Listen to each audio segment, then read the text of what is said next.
fresh every Tuesday for MSPs around the world. This is Paul Green's MSP Marketing Podcast. Hey there, and welcome to episode 101 of the podcast. Here's what we got coming up for you this week. Core Web Vitals are the core technical indicators that Google uses to determine where your website's going to appear. We're also going to be talking about why you need to have more follow-up in your marketing and in your sales. Most sales are not made in the initial burst of contact. They're made through follow-up, and there's lots of different follow-up you need, some of it before you even speak to the prospect, and much of it after you do. We'll talk about that later in the show. We've also got successful MSP owner Nick Moran back on the show this week. He's got a great book recommendation for you later on. Paul Green's MSP Marketing Podcast. Problems. Doesn't it just sometimes feel like you're just there for other people to come and unburden themselves of their problems to try and make them your problems? And I don't mean clients here, because that's kind of what they pay you to do. I mean your staff, maybe your partner, and I mean business partner as well as life partner, maybe even your family. They're just hitting you with problems. Now, the reason that people come to you with problems is because actually you're a good problem solver.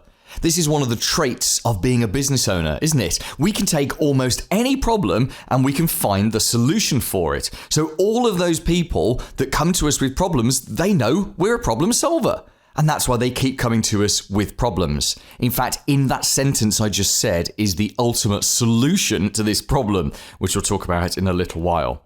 Now, the challenge, I believe, is that when people come to you with their problem, they want to spend a few minutes describing the problem itself, and then they want to spend about 30 minutes talking about how they feel about that problem. Do you find that? You know, they'll come to you with the problem and then the emotional stuff comes out and it's all about this happened and that happened and then this was a problem and that was a problem, and it's all drama and drama and drama and drama. And you've got a couple of options open to you. You can either sort of cut through that, and I'm the kind of personality that I would tend to do that, particularly if it's someone that does that to me on a regular basis. Now, I don't actually have many people coming to me with problems because of a technique I'm going to give you in a second. But when people do come to me with problems, if they're a repeat offender, then I will tend to cut off the emotional stuff and come on, crack on, let's get back to the problem in hand, which I realise does have an emotional impact on the people that I work with. So I try not to do that very often, only with the very, very repeat offenders. Sometimes when someone comes to you with a problem and they want to talk about how they feel about that problem, sometimes you just need to be a counsellor. And you need to listen to them and accept that they need to get this off their chest. They've got this issue. By the time it's reached you, it's just a big deal in their hearts, in their emotions, and they want to exhaust themselves. They want to let the whole thing splurge out. I think actually probably a more effective way to deal with that, if you're happy being a problem solver, is to tell the people who bring you problems what the ground rules are for dealing with those problems. And maybe even you'd say to them, hey, did you know when you come to me with a problem, you often bring the problem and your feelings about the problem? We need to separate those two out. We need to deal with just the problem and not your feelings, because I can acknowledge your feelings, but that will remove a whole stack of valuable time where we could be fixing the problem. I mean, that's one way you could do it. I think a better way really is to push the problem back onto that person. And that's what I do. And I don't just do it with my team. Not that my team do this very often to me, but I will do this with my child. I'll do this with my friends. I'll do this with almost anyone where I don't have a clear mandate to help them in some way. If someone comes to me with a problem, let's say they say to me, hey, the so-and-so document isn't working properly. My first reply will be, what do you think is the answer to that? Because 99 times out of 100, they know what the answer is. They just don't have the confidence to actually take that answer and run with it, or they want to cover their own back by checking with the boss. A hell of a lot of that goes on in businesses all over the globe. Let's listen to that sentence again. What do you think is the answer? Now, there are times, of course, that people bring you genuine problems that they genuinely don't have a clue to solve. But for those people who are just coming for an endorsement from you, what you're doing is pushing not just the problem, but the mental burden of solving the problem back on that person. Because if you are one of those people that allows other people to interrupt them all day long with all of their problems, the mental burden for you is just huge. I'm only 47, but I have to guard my mental energy very carefully throughout the day. And I have a whole series of things put in place to stop people stealing my mental energy. In fact, it's happening to me in the evenings now. My daughter started big school. She's at what we call secondary school here in the UK. And she's gone from having an hour of homework a week to having what seems like 2 hours of homework every night. So straight after school, when she gets back, she normally gets into the house around about 4:30 p.m. And she'll have a snack, sit down to do her homework, and that's when the barrage of questions start. And I've learned very, very quickly not to do sort of high mental energy activities from that 4:30 to about 6 o'clock period. Otherwise, I'm just not getting anything done at any quality because I'm being constantly interrupted by someone who's got problems.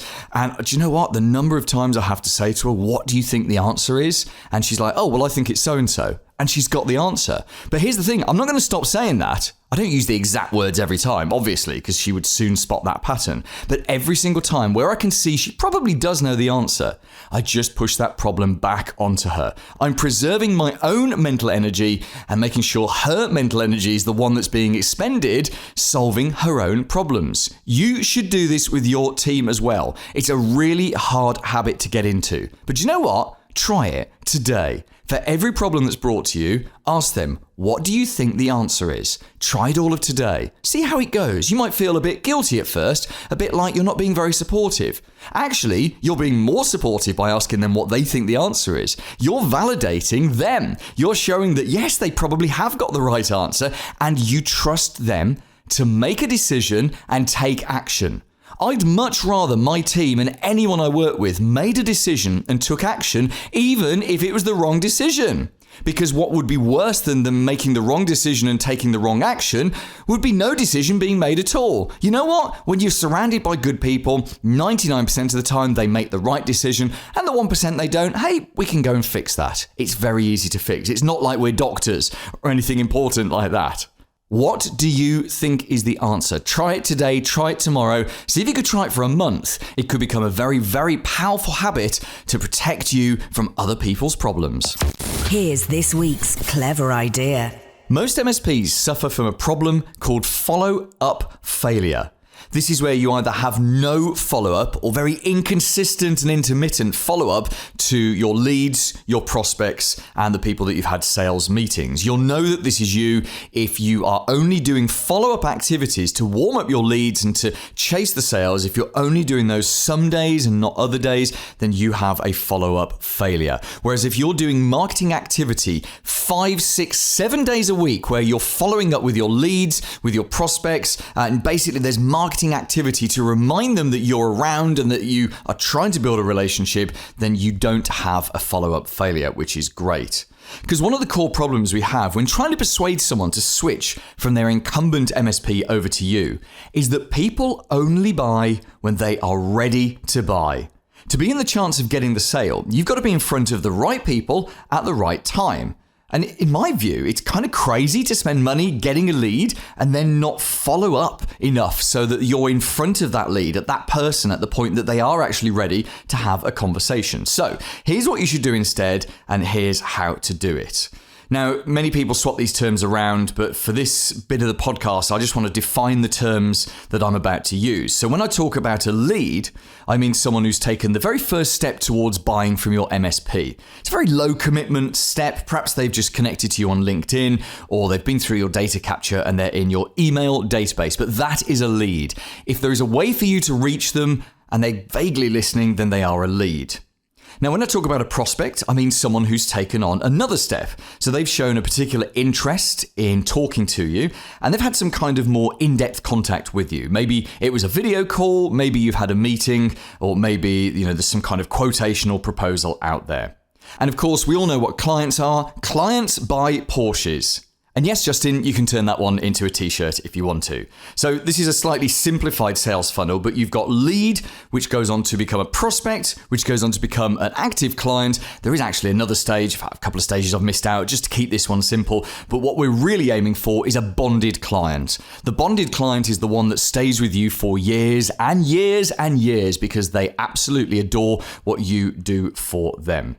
Now, most MSP sales owner listening to this are the salesperson in the business. You may have some people working for you doing that, but the vast majority of our audience, I think, are actually the salespeople as well as being the owners. Now, if you ever do hire professional salespeople, you'll find that the very best salespeople in the world know that a great deal of their success is down to following up leads and prospects, because they want to get in front of the right people and make sure they're having a conversation at the right time. So sure, these people are normally well trained at how to run a sales meeting and how to listen properly and how to deal with objections, but really it's persistence that pays off for professional salespeople.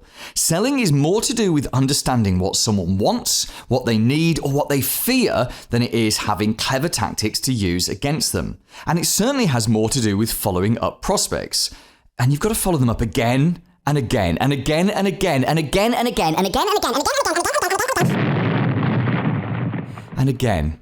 This is the unsexy side of selling that most non-salespeople don't see. Now, let me give you some scary statistics. These are about professional salespeople, but they kind of apply to you if you're doing the selling as well. 48% of salespeople never follow up with a prospect. Never! That's insane! That's literally insanity there. 25% of salespeople make a second contact and stop. Only 12% of salespeople make more than 3 contacts. Which do you think are the highest performing and greatest income generating salespeople? I wonder. And yet, despite the fact that only 12% of salespeople make more than 3 contacts, only 2% of sales are made on the first contact. 3% of sales are made on the second contact. 5% of sales are made on the third contact.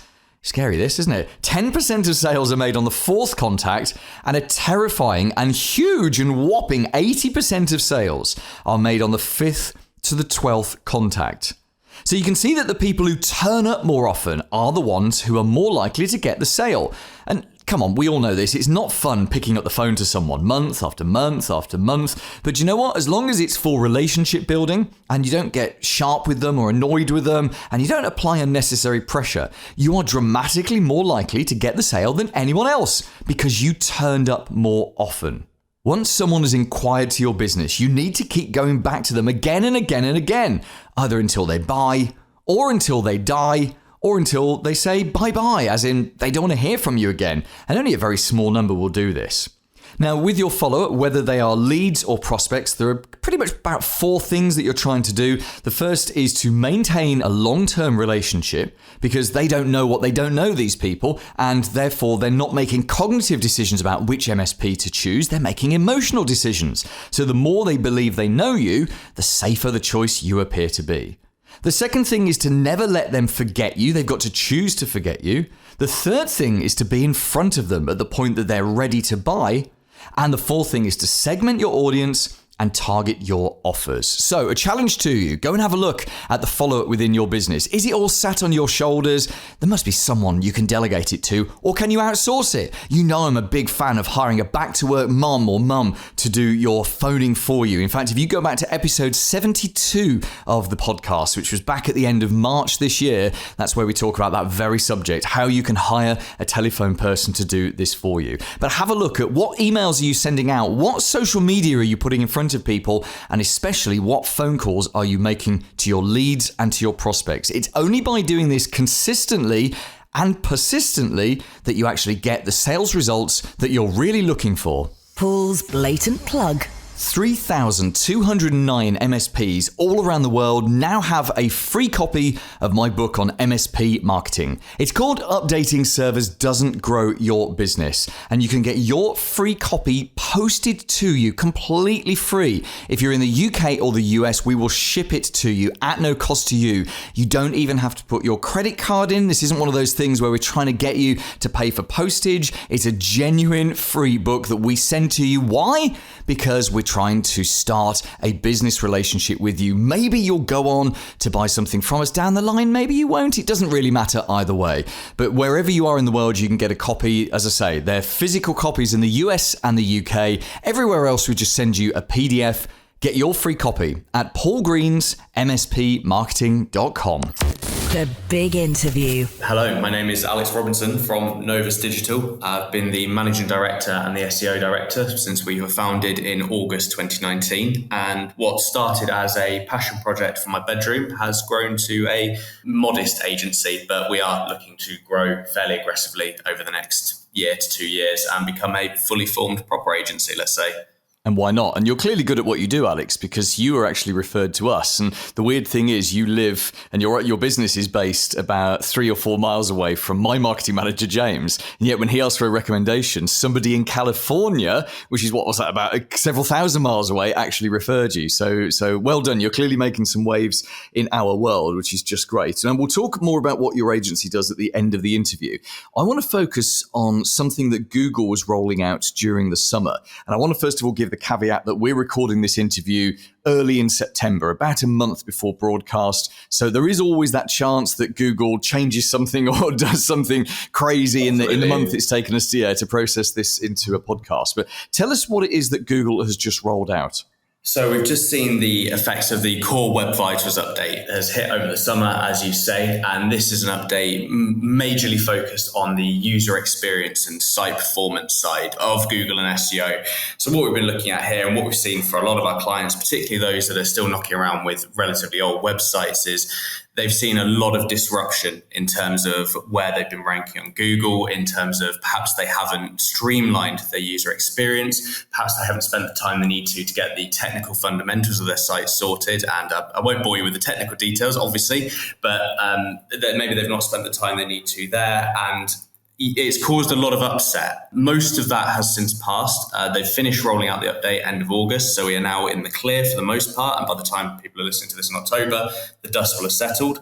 But if you have seen drastic fluctuations in your traffic and your rankings over the last few months, then that's why. So let's go right back to what Core Web Vitals actually is. And I remember hearing about this around about a year ago. So it's been quite a long thing that Google's been rolling out. Yeah, it has been a long time in the works. And we've had a lot of pre-warning about it. And Core Web Vitals are the core technical indicators that Google uses to determine where your website's going to appear on Google. And it's not quite as intimidating as it sounds, but it ties into the fact that they're now looking at how users are engaging with your website to determine where it should rank. So you may have the best built, the nicest looking, most backlinked website there is, but if people aren't engaging with that, they're not sticking around, they're not reading your content, they're not clicking buttons, then you are going to be affected by that and you're not going to see the full results. So this changes the way we need to build our websites and how we put content together. Now, if I'm right, there are 3 core parts of this, and I'm vaguely remembering now. There's something to do with speed, isn't there?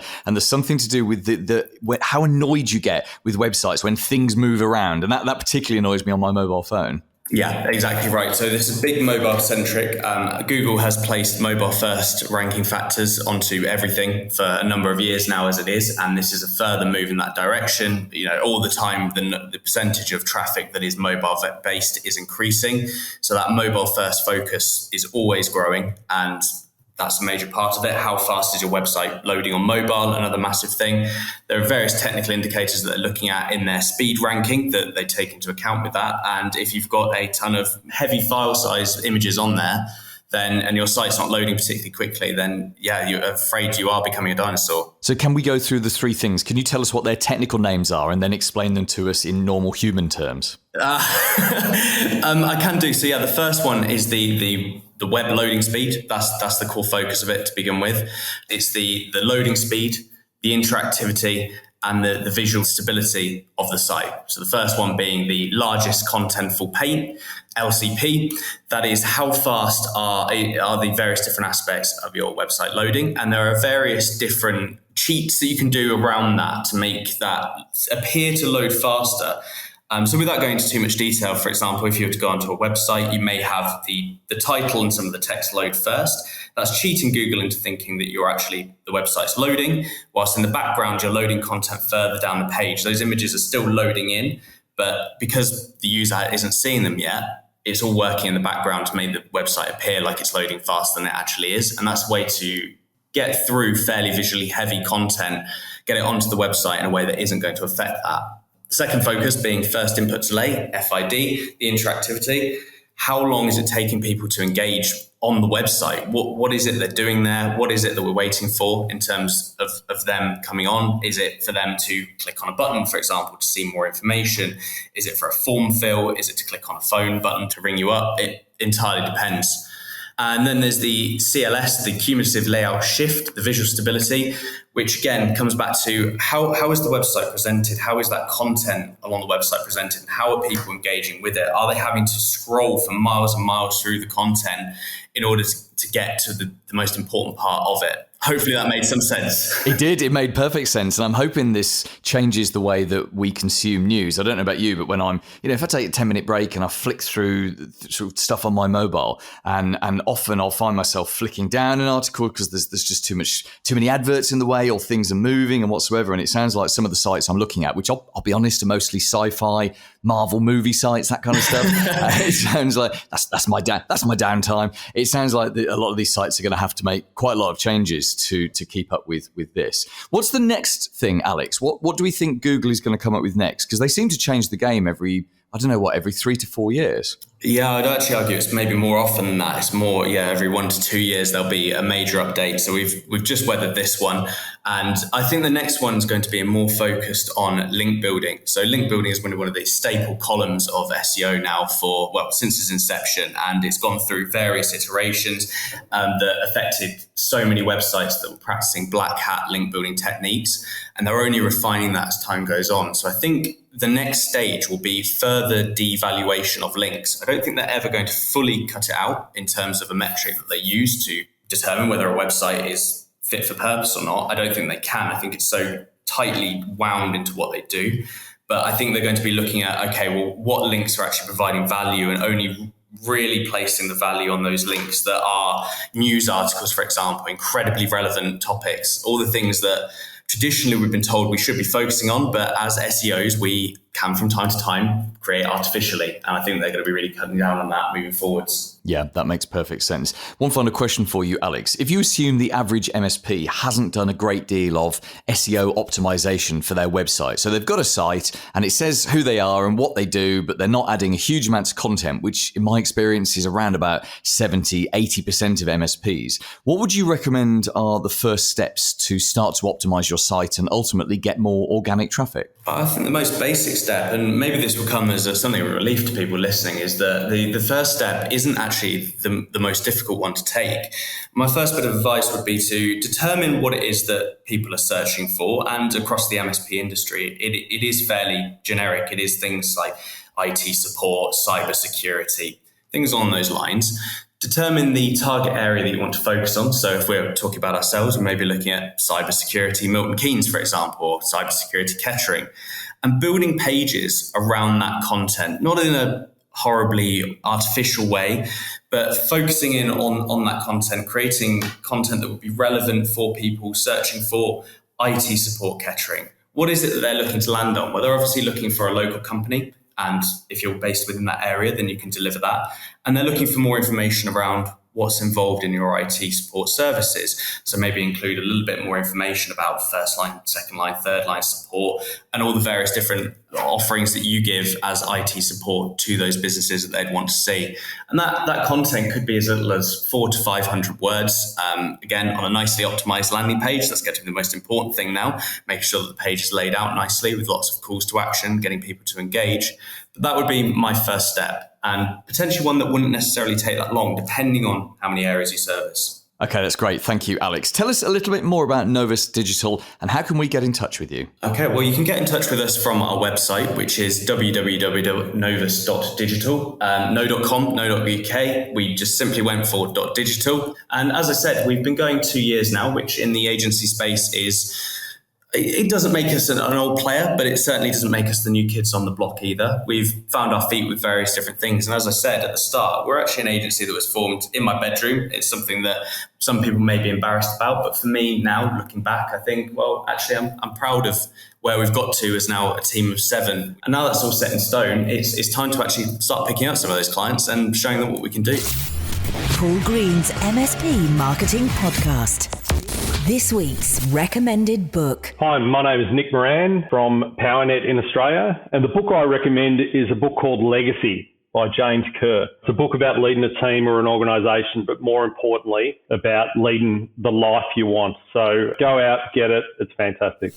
Coming up next week. Hi, I'm Liz Wilcox, and in next week's show, I'm going to talk all about email marketing, how to write a newsletter in less than 20 minutes, and how to get people to actually open and take action on it. I cannot wait. We'll also be talking about prospects and expanding on something I mentioned earlier in today's show.